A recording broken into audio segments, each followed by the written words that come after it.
Amiga Power. Yes, it's time for a video that centres around the greatest Amiga magazine of them all. Hell, one of the best computer game mags that there's ever been. Always funny, always creative, and always honest. Uncompromisingly so, even. While a lot of other magazines were often a bit nicer when it came to certain titles, for various reasons, Amiga Power didn't exactly hesitate to call a bad game exactly what it was. Indeed, just the simple act of them using the entirety of a 100% review scale to rate a game was enough to annoy quite a lot of publishers. They wouldn't just give a terrible game a 65% score and leave it at that.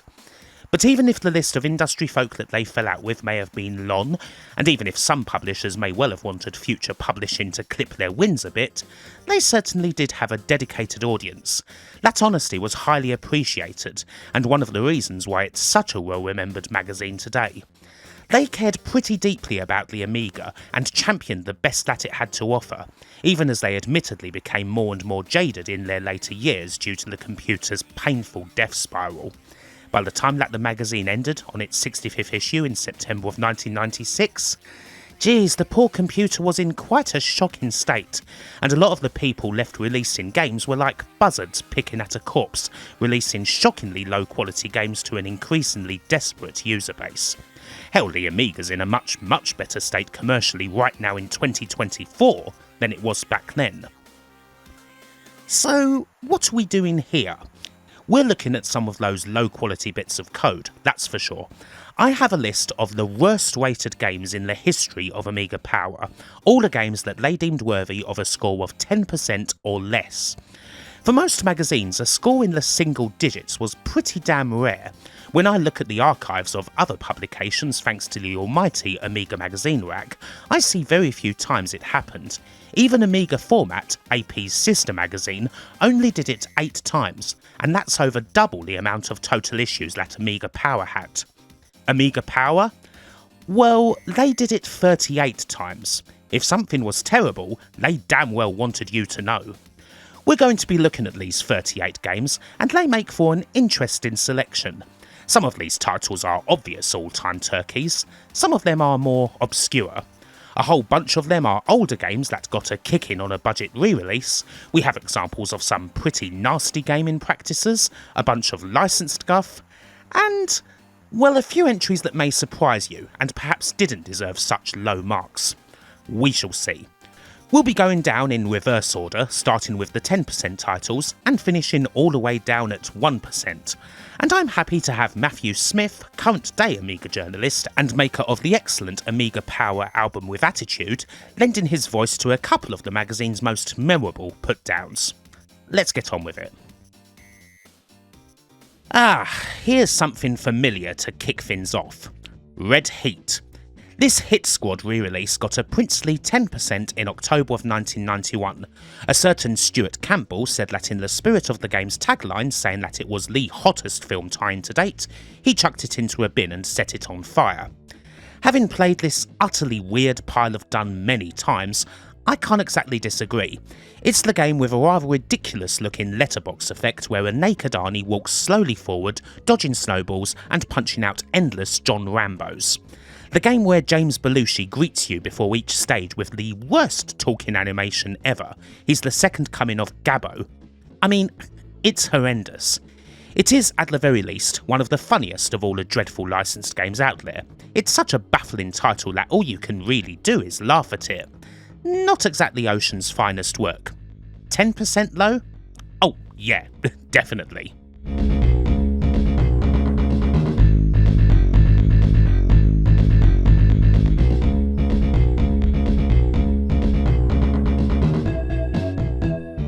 Up next is Ruffian, a game released by Grand Slam in 1995. It got savaged in AP's 50th issue, given all of 10%. According to Jonathan Nash, it's a game that yells, "Hey, look at me, I'm grossly substandard." The title itself is a rather simple jungle-themed platformer where you run and jump around, saving various pixies that are trapped up the trees by hocking nuts at them. So far so Amiga then. The very European platformer stylings of this game slap you round the chops as soon as you boot it up. Honestly though, the presence of a game like Ruffian here probably smacks more of how clearly jaded and fed up the magazine was in its later years. Is this game particularly terrible? Well, not really. It moves smoothly and all that, doesn't control terribly so long as you factor in the usual up to jump that, if we're all honest, can be easily circumvented nowadays. Is it painfully generic? Well, yes. There's a time when games like Ruffian were 10 a penny, but it's not exactly badly made and even has some half-decent animation going for it. Compared to Red Heat, it's absolutely bloody amazing. It gets a poor review, but for me, certainly not enough to justify a 10% score. This is closer to a 40% game. Not recommended, but not all-out dreadful.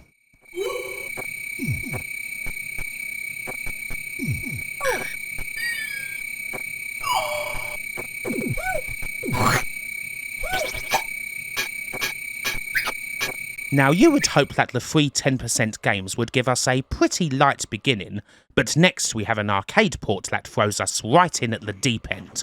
Total Carnage, which was brought to the Amiga by Ice Software, who are perhaps most famous for their diabolical Akira tie-in game. However, a score of 16% meant Akira didn't make it to this vid. However, this one did.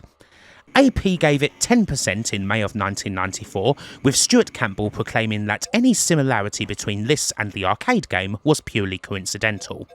There's a weird nostalgia to this one for me, mind.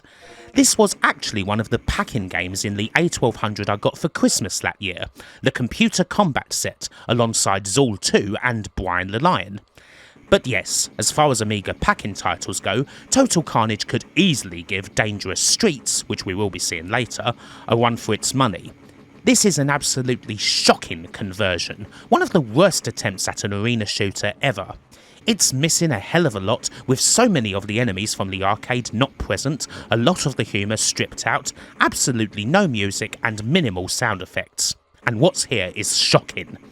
One of the most hilarious things about the game is that even when you kill enemies, they can still kill you. Their blood splatter is still a hitbox coming forward at you, meaning that you can't even really run through them with something like a flamethrower because you'll just end up dying, and there are no continues. Instead, you're best off standing and picking them off as they largely come at you single file in a game that's appallingly slow, especially considering that it came out in frickin' 1994. It goes without saying that Total Carnage belongs on this list. It is an all-time turkey of an arcade port.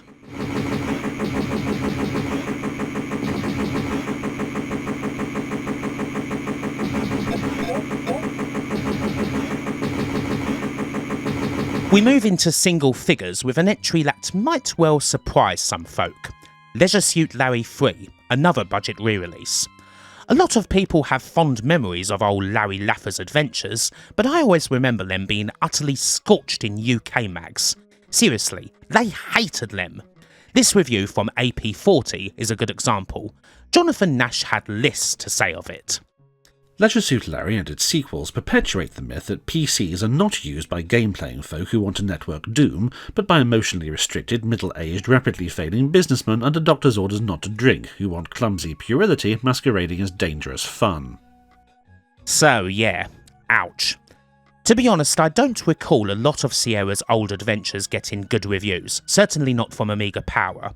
King's Quest generally did okay by them, but that's about it. Is Mr. Laffer here deserving of 9%? Well, I certainly wouldn't say so. Playing it can be a bit annoying in that typical Sierra way, the hybrid of clicking around with dodgy pathfinding and entering text commands. But yeah, it's just a Leisure Suit Larry game. There's certainly plenty of games out there that are far worse, but the knives really came out over here for everyone's favourite sophisticated single swinger. I can only suggest, flat out, that the games were far too offensively American for our British critics.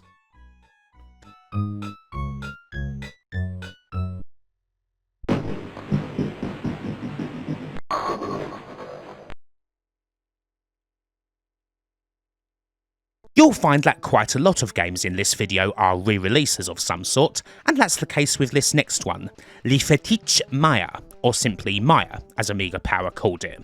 In a short review, Jonathan Nash said that this was stunningly boring and featured little more than bartering your icons for other icons, giving it 9%. This game is indeed not the most gripping, but I wouldn't give it 9. It's a simple enough adventure type game from French game makers Silmarils, where you play as some explorer and you're going around nicking ancient Mayan artifacts because, well, it's your birthright, I suppose. Screw these people and their history because it's going to bring you lots of fame and money. It's bland, but nowhere near as badly made as most of the other games we're going to see, and the driving sequences are a little more engaging. I'd say it's a 30 to 40% game. What's more interesting to mention is that this is the first of many re-releases we'll be seeing from a budget publisher called Prism Leisure Corporation, a name you may also know from cheap videos, CDs and DVDs. Prism were the budget end of budget. A lot of their Amiga titles came out for Amiga £3, lower than the usual Amiga budget range of between £5 and £10.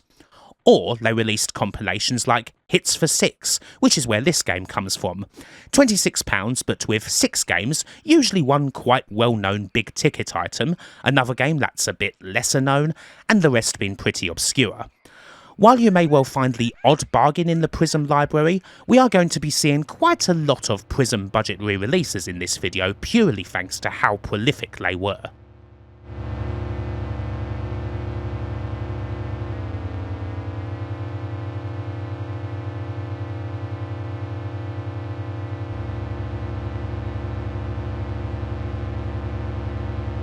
Here's another familiar re-release, Street Fighter. This got 9% from Stuart Campbell in AP4. For the low sum of £8, you could get a beat 'em up that was appalling beyond belief, one that men with crowbars apparently had to force the reviewer to play more than once. This is a conversion that might have had something for people back in 1989, but yeah, even by 1991 it was already showing its age. It's quite comically simple. Almost all of the fights can just be won by jumping around and performing the weird spinny crouch kick thing, seeing as basically all the enemies fight the same. It's not worth trying to do special moves, which is just as well because for the most part there aren't any. So yes, the usual qualities of the Tiertex US Gold duo shine through here, I'm afraid to say. It is a quite awful port, and I would say 9% is pretty fair. I suppose that one consolation is that Amiga Power never properly reviewed Human Killing Machine, although they did give it a little retrospective column once where they naturally trashed it severely, so I am pretty sure I would be playing that one again if they'd had the chance to give that game a proper look over.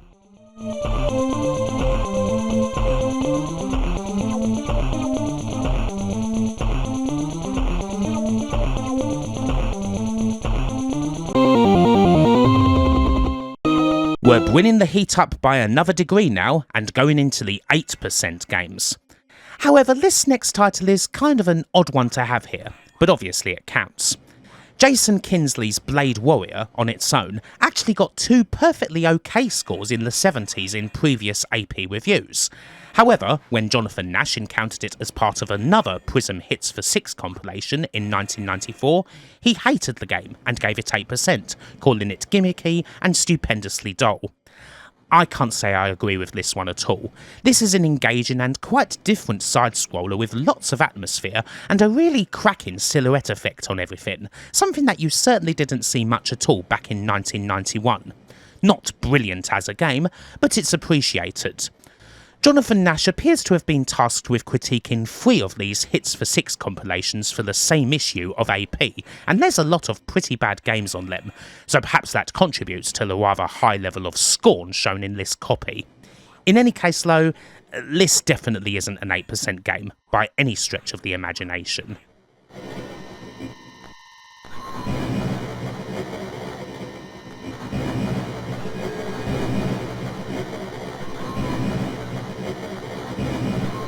This next game is much more fitting. It's Dennis. The knives were already going to be out for this one. It's Ocean's licensed title for the kids film that replaces much-loved Beano comic character Dennis the Menace with some irritating American kid, and it's not helped by them offering up a very piss-poor platformer. Stuart Campbell had this to say in his 8% review. Useless graphics, useless collision detection, useless design, useless sound, useless gameplay, useless everything. It's useless. This game, whether it's here on the Amiga or the SNES, is indeed just utterly flat. a very unappealing Euro platformer where you aimlessly go around the stages in search of 4 big Dennis coins, with damn near every Euro platform cliché represented. Bouncing enemies, gaps that don't look like gaps, the most mundane objects becoming absolutely lethal. Oh, they're all here, and they're all annoying.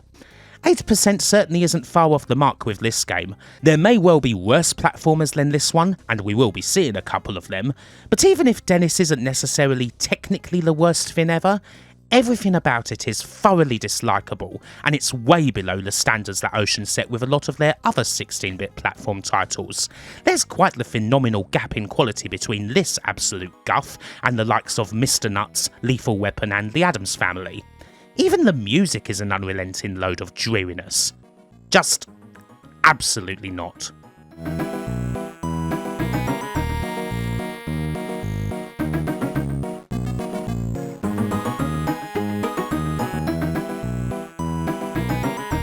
Right, you want more licensed gaming?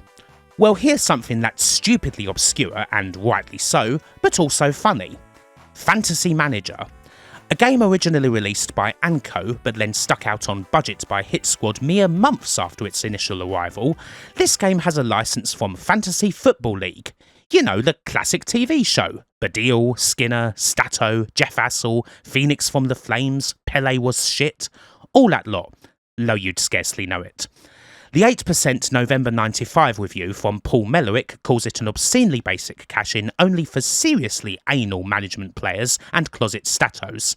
And, yeah, it's utterly awful.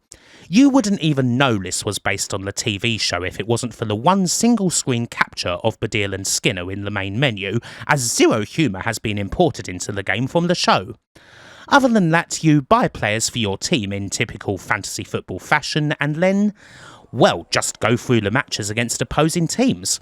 The whole thing consists of nothing but pressing enter, so you could easily use one of those dippy bird toys to play it, just as Homer Simpson would. You even have to press enter through the opponent's matches just to skip the damn things. I'm not sure this game even really gets how fantasy football works. There's no real graphics beyond a bit of fancy scoreboard work that Mr. Biffo may well have been proud of, and it's an absolutely pointless piece of code. Why on earth you would spend any money to play fantasy football with your friends on the computer when you can just play it with your friends using the bloody newspaper and actual real friggin' results is beyond me. Anyway, here's something funny, and also very late death of Amiga-ish. This game was originally released in around March of 95 and sold for 20 quid. This re-release came out through Hit Squad, with the price cut in half to a tenner, in November of 1995. The very next month, no word of a lie, the full game was given away on the front of one of the zombie editions of the One Amiga magazine by Maverick. You know, the ones that proclaimed Hollywood Hustler to be the greatest game ever made. In the immortal words of Dr. Stuart Ashen, a fitting punishment.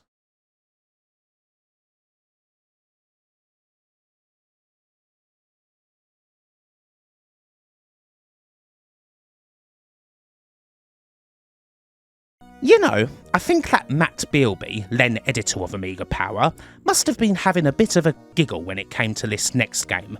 Secret of the Silver Blades, released on the Amiga in October of 1991. This is an AD&D gold box RPG from Strategic Simulations Inc., certainly makers of some of the driest games I can think of, released by US Gold. Already it's not exactly AP's wheelhouse, if we're being honest. And who gets assigned the job of reviewing this game? Stuart bloody Campbell. Shockingly enough, Campbell absolutely hated the game and gave it 8%. He's sorry if any D&D fanatics think he didn't spend enough of his time on the game, but his life's too short to waste any more of it on this, and actually he's not sorry at all. Now, I'm not even going to pretend that I'm able to cast any personal judgment on Secret of the Silver Blades in this short blurb. It's exactly the sort of D&D RPG you would expect from SSI, and it's not something I'm hugely experienced with, nor is it really my cup of tea. It is a fair few people's cup of tea though. Of the games in this video that are here on their original release, as opposed to a budget reissue, it's definitely one of the best performing titles both critically and commercially, part of a popular series. Just not here in Amiga Power. You've got to laugh at the choice of reviewer here, Lo. I mean, it's like knowingly serving up foie gras to a passionate vegan. You shouldn't be surprised if the dish ends up smashed against the bloody wall.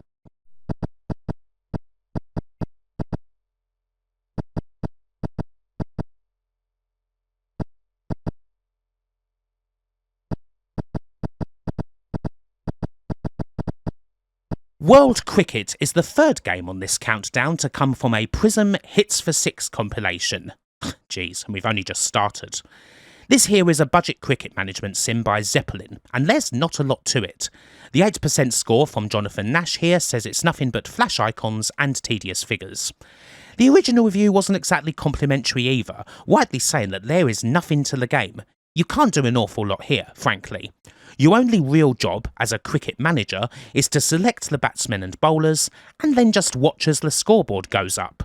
Occasionally you get highlights if a boundary is hit, or if a batsman gets out, and yeah, that's it really. The only other strategy perhaps is deciding when to declare. So yes, this is quite an empty game indeed. You'd have thought there could be some other options when it comes to at least determining how your team plays, but there's nothing at all. Cricket management in list form is pretty dire, essentially nothing more than watching some numbers go up, and it deserves the score that it got.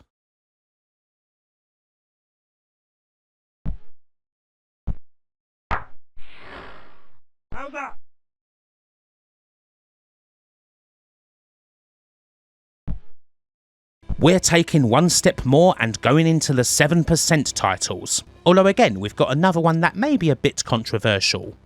Eye of Horus is a game by Denton Designs, a much loved studio back in the mid-80s, although this is one of their later titles. This one generally received okay reviews back when it originally came out in 1989, but Amiga Power encountered it on a November 1991 release, and it's Stuart Campbell reviewing it. Thusly, it gets scorched. Campbell proclaimed it utter rubbish that made the Amiga look like the C64 on a bad day, and it was given a mere 7%. This is one I really disagree with, to be honest. This is a very 8-bit micro-style arcade adventure, one that is, as mentioned in the review, quite similar to Denton's older Gift from the Gods, and for what it is, it's fine. Is it a bit old-fashioned by 91 standards? Yes, certainly. I actually think it feels more like an updated Alchemist with switching from Horus's human form to the Falcon, and that game was ancient even in 1991. But the mechanics themselves are sound for the genre, the music's okay, and considering that this budget re-release from Prism only priced the game at a measly £3, I think this should have got a fairer shake. I'd have given it around 50%, still using the full range of the percentage scale as AP did.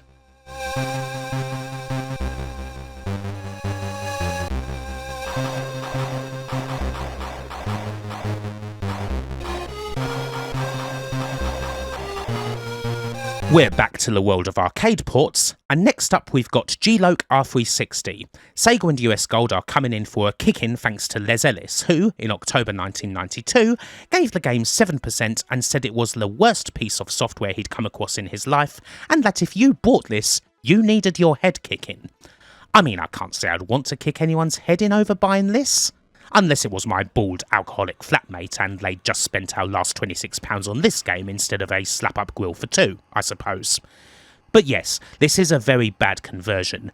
It's just so plain.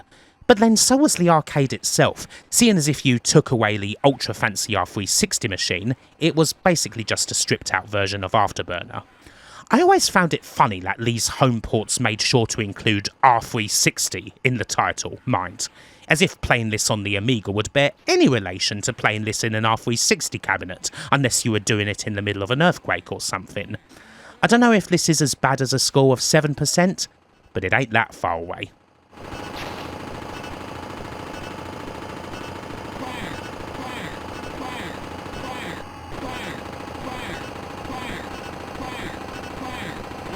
Hilariously, Jonathan Nash's reviews of Prism's Hits for 6 comps account for quite a few games in this list. Next up is Graeme Souness Soccer Manager, a Zeppelin game originally from 1992 which got 7% and was called Holy Gruesome. This is similar to World Cricket in that it's a very basic management game. You have little control over much except who's playing, and there's not even any tactics to be found. This is especially bad considering that the Amiga was basically the home of football management titles. There were a lot of them, and this is definitely at the bottom of the league. Even for a budget game, it's utterly threadbare. To be honest, it feels an awful lot like the age-old Football Manager on the ZX Spectrum, and as Jonathan Nash says in his short review, the terrible highlights in this game aren't even as good as the ones in that game, which came out all the way back in 1982. So yeah, a cheap Football Manager knockoff with no depth, bad highlights, and a complete absence of the manly face of Kevin Toms? It deserves the terrible rating it got. Probably not the worst title with Graeme Souness's name on it, mind. For completion's sake, Vector Soccer, one of the slowest and worst playing football games ever, actually got 32% when reviewed in AP, so we won't see it here.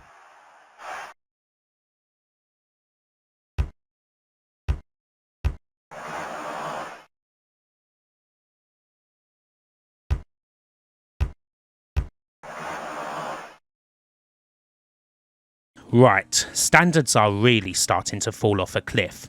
It's time for the 6% games, and just to demonstrate that, Battletoads is up next. And, oh lord. The mark of 6% comes from a very short review of the CD32 version, which was exactly the same as the A1200, only £5 more. The regular version, reviewed in October 94, got 9%, so it would have still been in this video, and rightly so. Rich Pelly says that AP's suspicions about this title were aroused when publishers Mindscape didn't send them a review copy, and said suspicions were vindicated when they eventually picked it up from a local shop's bargain bin, saying that all copies of the game should be thrown into a larger version of said bin and left to rot. I can't disagree with any of this. This port of an already 3-year-old NES game is an absolute shocker. I'm not even a big fan of Battletoads, but it deserved better.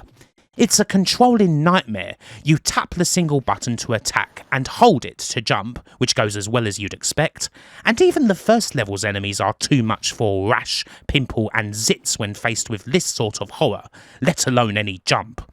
As hard as this title famously ends up getting over the course of playing it, I fear to imagine how this port deals with the likes of the Turbo Tunnel or the Rat Race. Good lord. As it is, I'm quite happy to just not get past the first level on this disaster and leave it at that.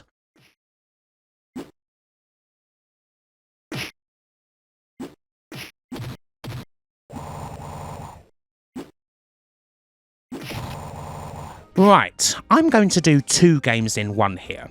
They're both very similar and they're both jazz games. We've got Cover Girl Poker and Deluxe Strip Poker too. The first one got 6% and the second one got 7%. Deluxe Strip Poker 2 is a very dull and virtually silent bout of cards, while Cover Girl Poker is actually a bit more interesting, so we'll have a closer look at that one. Mark Ramshaw failed to see much point in the whole thing. He said that you could buy about 15 Scud Mags or at least 5 months worth of the Daily Sport for the £26 that this game cost. Speaking of the Daily Sport, they're actually involved in this. Yes, The Sport, a true bastion of British journalism, kins of great British scoops such as Mars Bars Up Arse Champ branded cheat for using the small multi-pack ones, banned from Chinese buffet for shitting in the seaweed, and Sex with Mr. Frosty mangled my bellend. Oh, and lots of pics of ladies, some of which you might recognise in this game here, like Maria Whittaker of Barbarian cover fame. All this is much more interesting than the game, which is, well, it's bog standard 5-card draw poker. You get very repetitive comments from whichever woman you choose to play against, and your reward for taking their money is a series of very grainy screen captures that you can zoom in on, just so you can really get an eyeful of those artifacts. It's utter crap, although the music isn't too bad in that lounge jazz type of way. I sure wouldn't mind playing a game that was based on the Daily Sport's headlines, mind you. That'd certainly be better than this. We move along from rhythm gaming to something that'll take us to the skies. Or not, as the case may be. Flight Path 737 is a really old flight sim from Namco, 1987 to be precise, and it got a reissue from Prism in July 1991. Stuart Campbell gave it 6%, said that the game was so bad it was on a whole other plane of reality, and that if he ever had to play it again it would be 4 billion lifetimes too soon. So what we have here is a flight sim with no 3D graphics whatsoever. Forget about anything that Microprose or whatever were doing, 2D is obviously the way to go for a game like this if you're Anko, but I guess that's the game showing its age. A lot of people cite this as one of the Amiga's very worst titles, and, well, it certainly is a pain. It's not just the lack of speed or the near total lack of variation, seeing as every flight seems to consist of the same thing except a bit longer, it's, well, the uncompromising physical ugliness. After fighting the seconds per frame action and slow controls to even, just for a few seconds, get in the air, I was greeted by a view of what was supposed to be mountains, but instead just looked like a drunken man had puked up their kebab over the windshield of my aircraft. And then, naturally, I crashed again. It probably should be recognised just how early this game is. Even in 1987 this was an update of an 8-bit game from 1984, but in 1991? Well, there's not much point at all or pleasure to be found in re-releasing this one, not even for a couple of quid.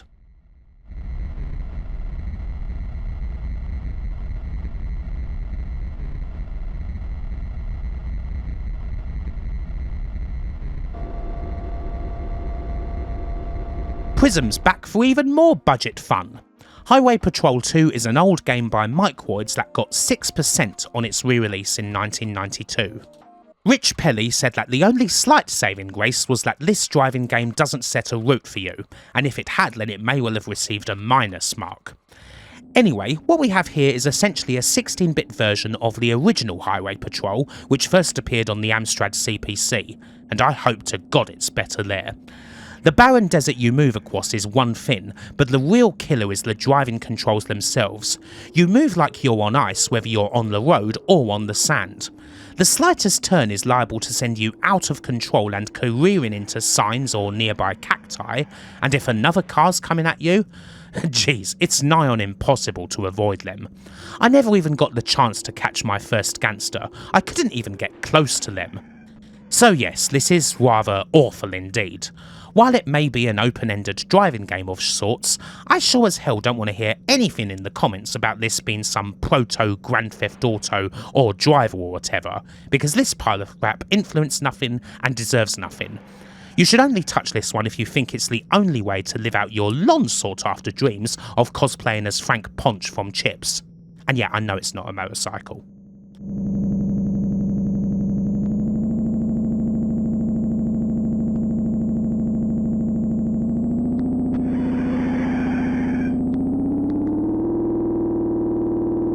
Here's another Prism budget release, however this one is far worse than Eye of Horus, or indeed any other we've seen.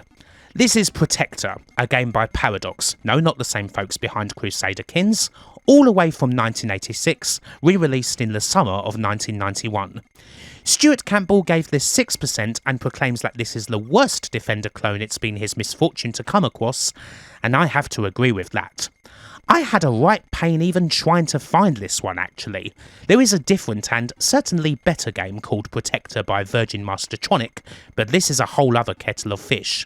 In the end I had to play the Atari ST version, as I simply couldn't find any discs for the Amiga. As it goes, this ST version is the original, so I can't imagine it's any different on the old Miggy. Good lord, this is an absolute mauling of an arcade classic. The turning of your ship involves your craft very slowly making its way to the other side of the screen, which is hilariously incompetent. You get unavoidable homing missiles if you're not careful, a ridiculously slow fire rate, and some of the worst music to ever come out of a sound chip. This just gets nothing whatsoever right, and I'd actually be tempted to go even lower than the 6% that Amiga Power gave out. Total disaster. Even paying £3 for this would have been a major rip-off, although judging by this being so hard to find any record whatsoever of, clearly nobody did, so that's a relief.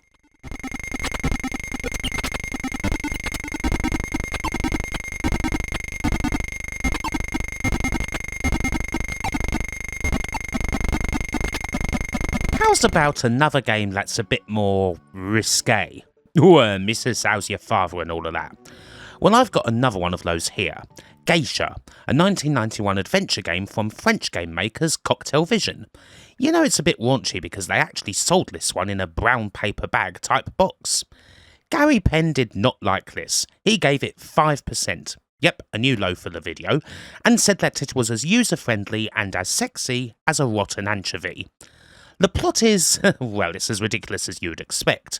You need to save your twin sister from some mad scientist who's using her to try and create some perfect sex bot, and in doing so will literally pleasure her to death. Have you ever seen the Gush sketch from Jam? It's a bit like that. Obviously there's a lot of this title that I can't show, but perhaps most amusing, and rubbish, are the adverts and minigames you can play via a service called SexyTel, including a crap top-down shoot-em-up called Penetration, and some ridiculous lady diving game. Other than that, well, it is indeed hopeless on the design front. The menu system is a complete disaster, and I managed to get to a point where I couldn't even figure out how to leave a bloody scene or do anything except repeat the conversation I'd just had. Sadly, it appears as though the designers of this game were too busy consuming their own product, so to speak, to be able to actually make something that wasn't fundamentally broken. The shocking interface alone is enough to justify the score of 5% without contemplating the cringy content and pitiful dialogue that even Mills and Boone would have chucked directly into a skip.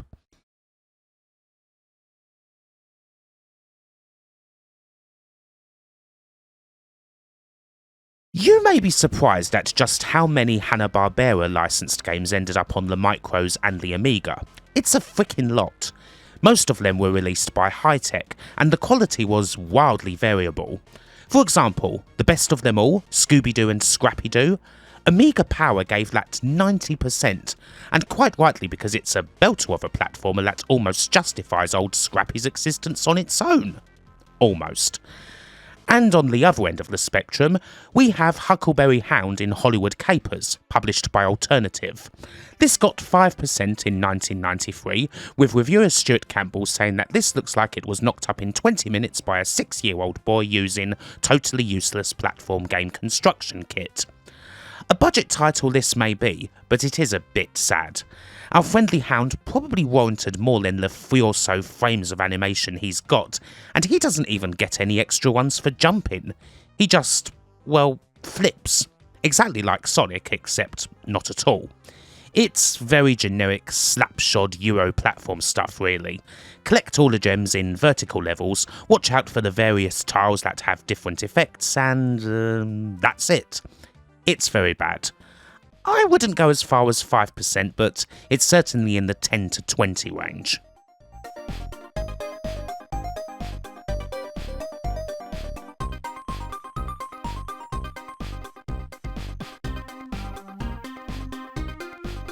We've got another all-timer right here.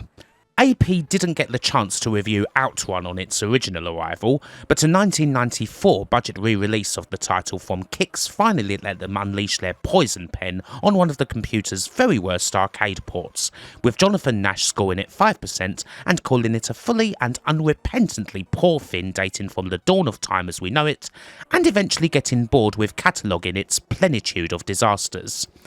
Even though this re-release now priced the title at a crispy $5, it still feels like a whopping great rip-off.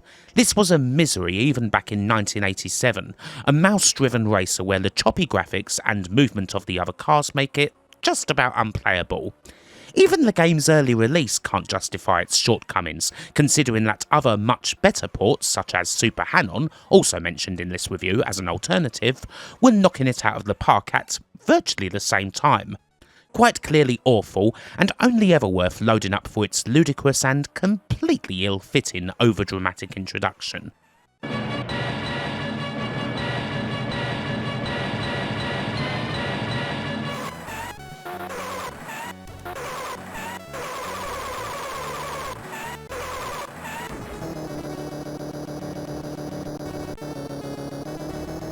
There may be some quite obscure games in this vid, but naturally there's also some big hitters from the world of bad Amiga titles, and few come bigger than Rise of the Robots.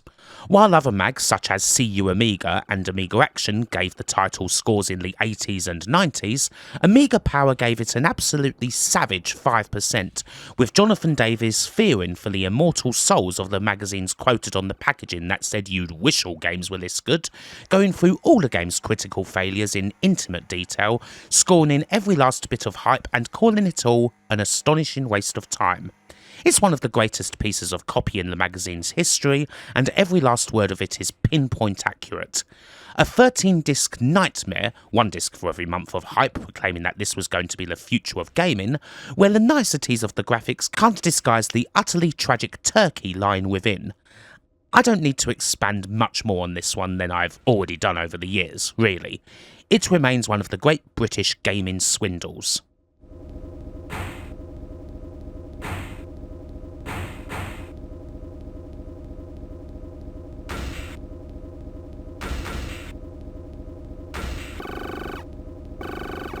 As mentioned before, a video like this brings up the most obscure of titles, and here we have a budget football management game called Treble Champions 2 by the much maligned Challenge Software. This £10 budget title was reviewed as late as April of 1996 in AP60 by Martin Axford, who says that it's of such poor quality and execution that he wouldn't even give it to an orphan. There is not an awful lot to say about this, but it sure would have been a waste of a tenner. It is a very basic footy manny game with no graphics whatsoever to speak of. Just enter a team name and a manager name and there you go. You get a load of random players and it's all text. It's as exciting as it looks, this. I mean, at least the Graeme Souness game had some frickin' Football Manager-esque highlights. Football management was a very dense market on the Amiga, and this... well, this is at the very bottom of the Amiga football pyramid. I wouldn't even trade you a rancid burger and a cup of cold Bovril for this game.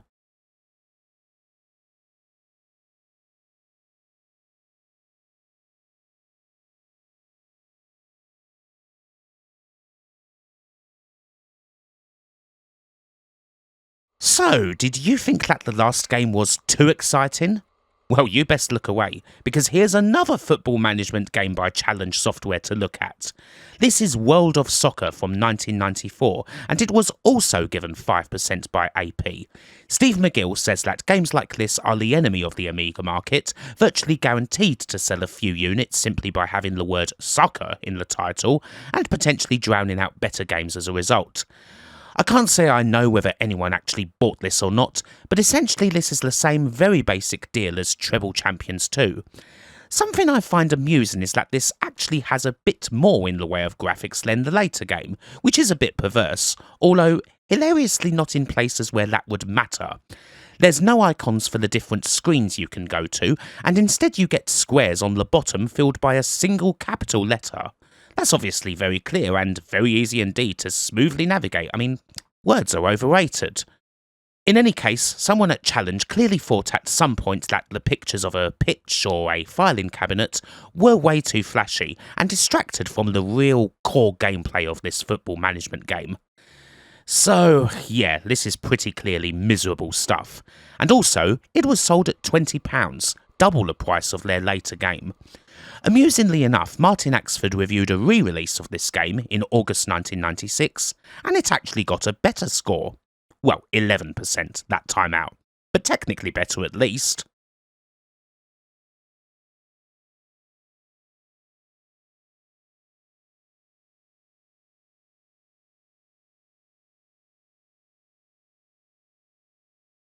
Think that you're finished yet? We're not finished yet. Here's Doofus, a game by Prestige Software that got all of 4% in the mag's January 1994 issue. The review is certainly better than the game, a high-concept affair in which a man goes to the afterlife and is damned to play the game for all eternity. Jonathan Nash proclaims it the worst platformer that he has ever seen, and believes it's genuinely depressing that somebody spent months creating it and believed it was worth selling for £28. But what of now, when we've all lived in the presence of Doofus for 30 years? Well, the great thing about offensively European platformers is that just when you think you've seen the platonic ideal of one on the Amiga, something else comes along that's even more stereotypical. And holy shit, look at this utterly garish mess. Doofus is indeed complete nonsense, and it plays quite terribly too. The most annoying part of the game is the dog that's with you. You have to keep him alive, and he jumps a good second or so after you. So, you know, good luck with a barrel or something else you can't just shoot down. It may well be a different concept, but it's kind of inherently flawed, seeing as quite literally, by design, it makes the jumping hugely unresponsive. When you combine this with everything else about Doofus, basically a greatest hits of dreadful Euro platforming, I can definitely see why it got one of AP's lowest ever scores. But apparently, there's one other platformer that's even worse.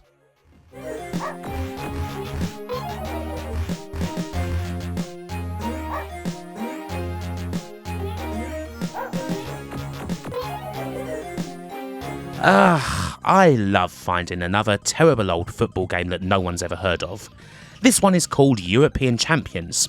No, not the game of the same name by Ocean, that's actually quite decent. This is a whole other animal, released by Idea in the summer of 1992 to coincide with the year's big tournament. Its score of 4% was the lowest the mag had given at the time, with Stuart Campbell saying that anyone who buys the game would be the victim of the most criminal theft of anybody's money since Robert Maxwell went to sleep with the fishies. What we've got here is an absolutely miserable, pale imitation of the likes of Sensible Soccer and Kickoff. You may look at the game's speed and think it doesn't necessarily look as bad as some, but oh boy. The movement is awful. It actually feels like you're on a grid, which is not exactly conducive to fluid football action. Still, once you figure that out, you're met with a stonkingly easy game. You can very easily score simply by running straight forward with the ball, ideally after a goal kick, and shooting straight at the goalie on the edge of the area. Either it goes in, or the ball rebounds directly to you, and then you can just walk it in. Sam Allardyce would be so proud. Oh, and there's not a lot of threat from the CPU. Some of the attempts they tried to make at scoring were just pure comedy, and most of the time they just end up kicking the ball out for a goal kick. 26 bloody quid this game cost, by the way. And honestly, Vector Soccer might just have a new challenger. Shocking failure that might be. At least it was trying something different.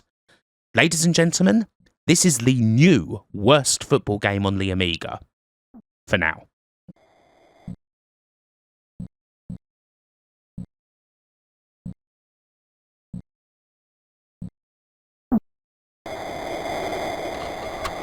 I'm going to do two games in one for this next entry, as they are both virtually identical. We have Test Match Cricket and International One Day Cricket by Challenge Software. These are the same guys who gave us Treble Champions 2.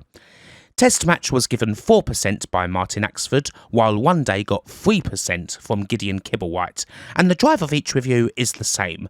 This is brain-numbing tedium that makes cricket seem even more boring than it already is. So this is a very niche sort of game.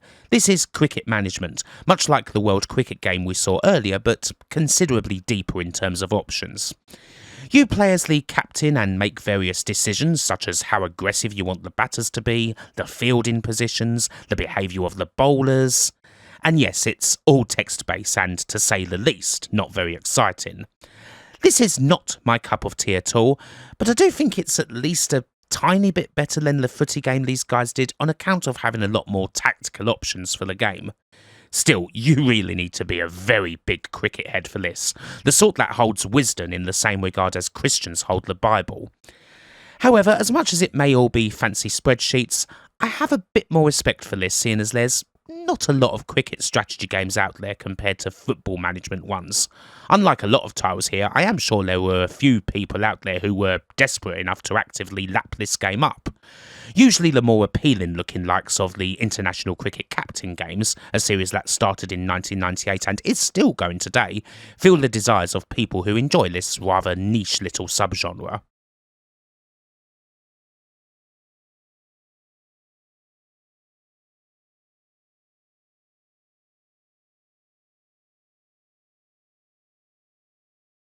Right, we've come to where the big boys play. The 3% titles. Even compared to what we've seen already, these ones may well be quite a shock. We start with an American football game, 4th and Inches. This was a re-release of an Accolade game from 1988, and Tim Tucker subjected it to a beating in June of '93. Not only was this a nightmare to even get working on any Amiga that he tried it on, when it was working the action itself was comparable to a geriatric Morris dance being enacted before your unbelieving eyes. A perfectly good version of John Madden Football was available on the Amiga by this point, and that in itself goes a long way to making this feel absolutely ancient. The game is so choppy and the animation so non-existent that I honestly couldn't make head nor tail of what was going on here, and I had absolutely no idea who I was even playing as. I'm like a panicked Bobby Heenan, yelling, "Whose side is he on?" at the screen. Now, I am sure that back in its heyday, and most probably on the C64 as opposed to here, 4th and Inches was a game that deserved respect compared to other gridiron offerings on the market. Back then it was one of the sharpest on the field. With that in mind, re-releasing it in the middle of 1993, when things had moved on so much further, feels like an exercise in abject humiliation and character assassination.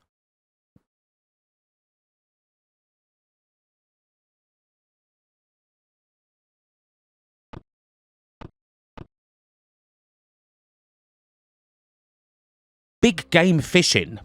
Big game fishing? Oh yes, big game fishing. That's literally the whole 3-word review of this game, by the way. Jonathan Nash encountered it as part of another bloody Prism Hits for 6 compilation in September of 1994, and, well, clearly he didn't have much to say about it, but he did give it 3%. This is another game that I couldn't find a lot of info about. It was originally released in 1991 by Italian software house Simul Mondo, and the only version of the game that I could find was, indeed, Italian.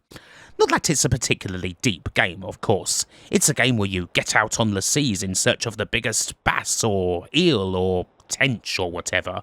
If it's big and it's slippery, you're on to a winner. If you can figure out head nor tail about this game, which I couldn't, and you likely won't be able to either. This doesn't have much to do with the language barrier, really. It's more to do with an interface that favours trying and failing to be graphically nice instead of being in any way whatsoever functional. Like, how do you actually do any fishing? Have I even cast the line out? Is there any bait on it? Am I just standing on this boat doing nothing with my tackle aimlessly flailing about in the wind? The answers sure as hell don't come easy. There aren't a lot of fishing games on the Amiga, but I can say with confidence that this is surely the very worst of them. If you bought this, then you basically didn't do much more except splash a couple of quid out on a crappy screensaver of the sea.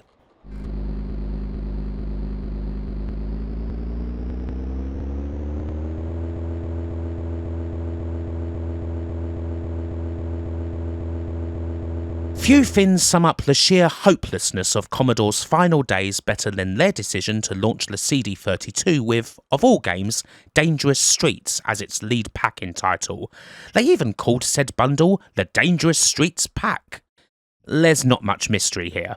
Flare Software's game is a serious contender for being the worst fighting game ever made, a great deal worse than Rise of the Robots, and launching a new console with this is akin to replacing the bottle of champagne you're supposed to break on a ship's bow with a lit stick of dynamite.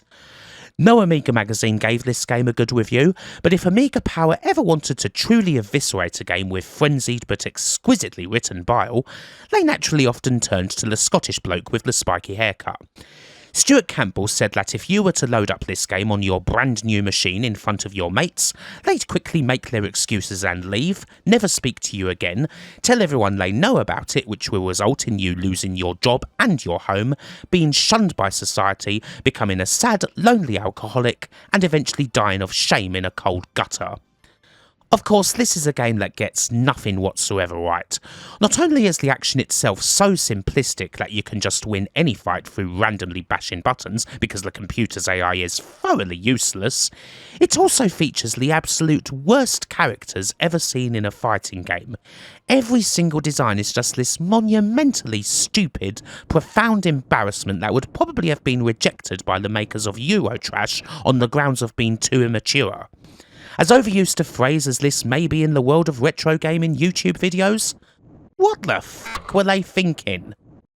Still, Flair's game being so dreadful is one thing. The decision to actively promote this as the CD32's lead title is even more amusing.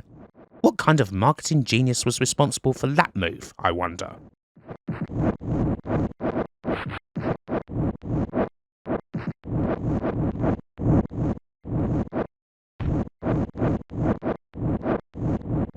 So this is the worst platformer, according to Amiga Power. Edd the Duck 2, back with a Quack, a 1993 game from budget publisher Zeppelin. Jeez, this one takes me back. The review says that it makes the language we're allowed to use for a family magazine seem inadequate, with Stuart Campbell only giving it 3% because of the nice intro screen. After being ripped from the relative safety of Andy Peters' shoulder, Edd the Duck finds himself in a rather nonsensical Wild West themed platformer in which items absolutely must be collected at all costs. Naturally there's birds, people in big hats and other assorted things that wish to stop you for some reason, but you can stop them with a well-aimed custard pie. It is at least a bit more original than the first Edd the Duck game, which was a straight-up budget knockoff of Rainbow Islands. But yes, it most certainly does suck. Definitely worth a sub 10% score, especially with the daft license to really ram it home. But is this actually worse than Doofus? It's a pretty close one, to be honest. They are both very awful indeed. But I am more inclined to give Doofus the nod over the Duck. I can't get over that stupid dog mechanic, and I do have to consider that whilst Edd the Duck 2 was a budget game, Doofus was actually on shop shelves for nearly 30 bloody quid. A tough choice indeed. I mean, there's barely a lethal drop of water between them, but Doofus is the winner.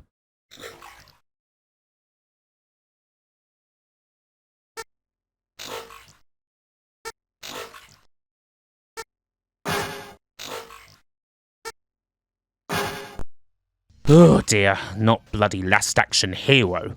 Surely the worst game to ever come out with Psygnosis' name on it. This one was completely ripped apart in every magazine. Even Amiga Action couldn't give it any more than 28%. But Amiga Power naturally led the way once again in July of 1994 with a 3% score from Stuart Campbell. It's a game where you stand still and hold down the fire button to deal with absolutely everything that comes your way, and it's at least as bad as Dangerous Streets. Damning indeed. Of the many rather awful games based on this particular Arnie film, Last Action Hero is undoubtedly the worst. A horrible belt-scroller beat-em-up where most characters have no resemblance to anything from the movie. The only really amusing part is the animations. You can just hold down the button to repeat moves over and over, which means you do get utterly stupid things like Arnie's endless headbutt, which just looks like he's headbanging to the game's music, which could have been okay but ends up being aggressively grating due to the sounds it's opted for.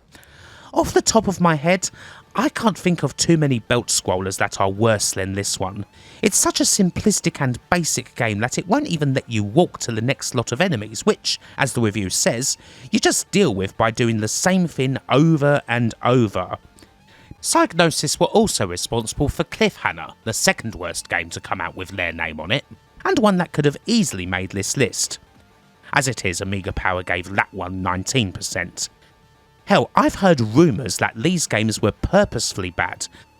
That Sony ImageSoft, who were also involved, deliberately put some dreadful games on the market to try and convince people that the 16-bit era was dead and that you should start thinking about upcoming 32-bit machines such as, I don't know, the Sony PlayStation. Shoutouts to Craig Charlesworth for that one. Anywho, whether that's true or not, this is still a definite all-time turkey. 3% is right on the money.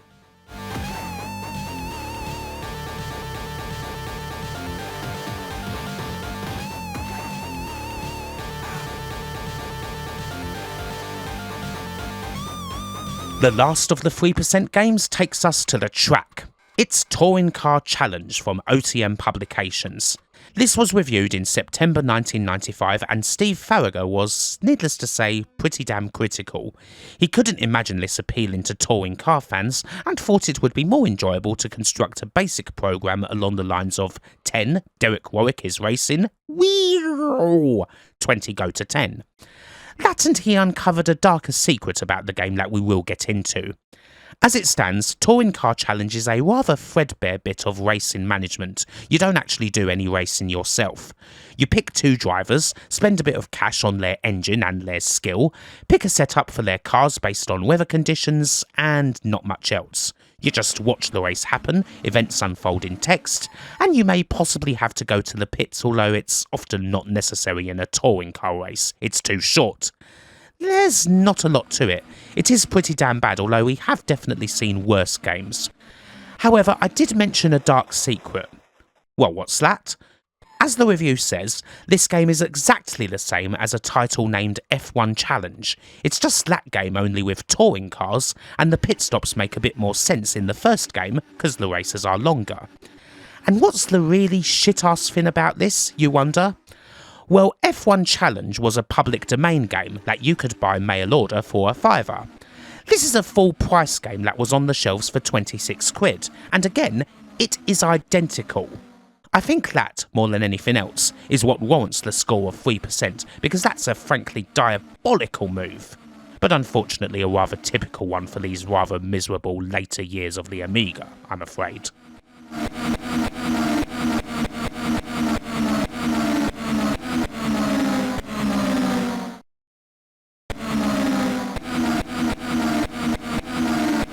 Right, it's the second to last game. We've had quite a few 3% games, but in June 1993, International Rugby Challenge was the first to go one step further. Stuart Campbell gave it 2%. An absolutely vicious 3-page screed isn't even enough to sum up all the problems with it. Apparently the whole magazine would have been required for that. In fact, having electrodes attached to your nether regions and being flogged with a knotted rope is, according to Stuart, a better experience. I wouldn't know personally, and it ends with him calling it the worst game that he has ever seen. Now, I'd never actually played this one before this video, but having played it, well, it's shocking and baffling. Thing is, Domark's game was a sequel to a much better title, 1991's Rugby, the World Cup. That one actually got 86% from Amiga Power. The version of this game on Mega Drive, International Rugby, that's excellent. It's got a similar vibe to Sensible Soccer, only in Rugger form.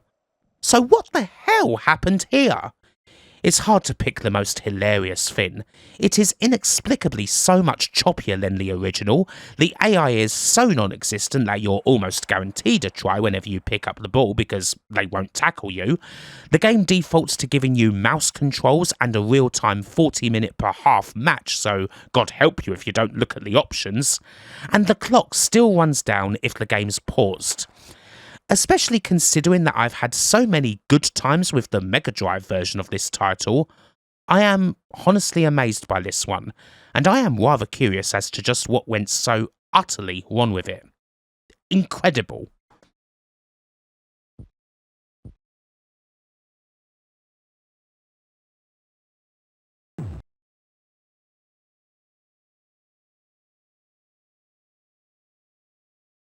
Well, here we are. The very top of the mountain, the worst score ever delivered by Amiga Power. Kickoff 96.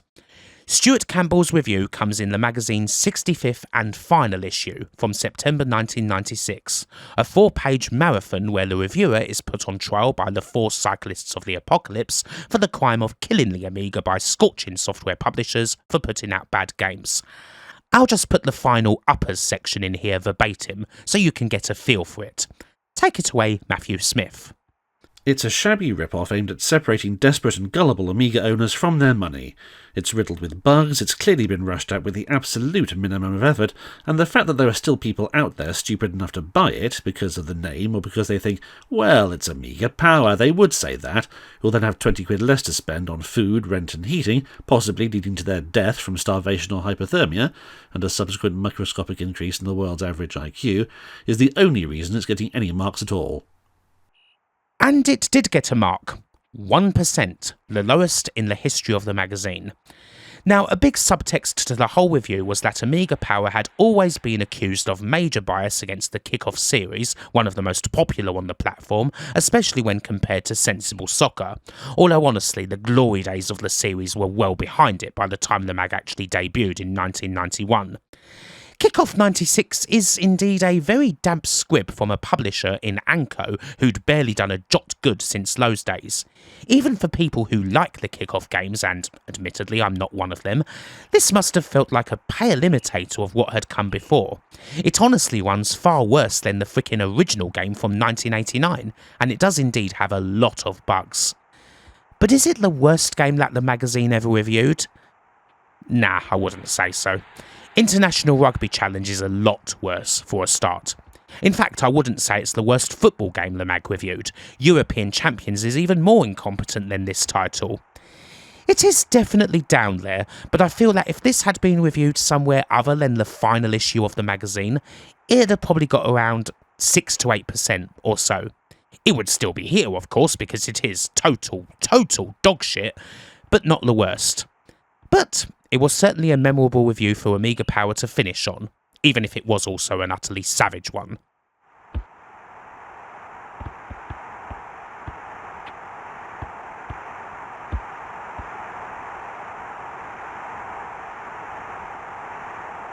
So, there we are. That's all the games.